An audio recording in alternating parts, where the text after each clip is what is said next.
Mahirap na panilain pag ako nagpaulan na. Dito tipo na puro laamba. Alam mo na pag ako sumampa, lalo na sa kanta, malaman na kami palaman pa. Di lang basta maganda, lagi ko binubusog ang madla. Di ako gumagawa na lampa, tsaka na malamya. Gusto ko walang iya, alam mo alam niya. Di ako pumalya, di na para magtaas pa ng hilalato. Kasi ngayon salita na ang nilalaro, para lang ipamuka sa kanila kung gaano ba sila kababano.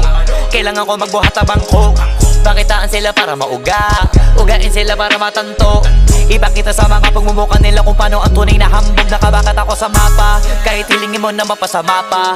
Alam mo na masanay ako sa papag, tsaka lahat ang dapat ay nagawa na. Kaya nandito na ako sa malambot na kama. Isa yun sa mga bagay na wala ka. Iniisip ko na ganito ka sana, kaso nga lang di ka pa pinagpapala, tsaka pinapalado baka napasama pa. Habang ako alam mo na iba talaga pag kumarakas, kita mo na laging tumatama para di na minamalas. Parami na lang na parami kasi wala na nababawas. Iba talaga pag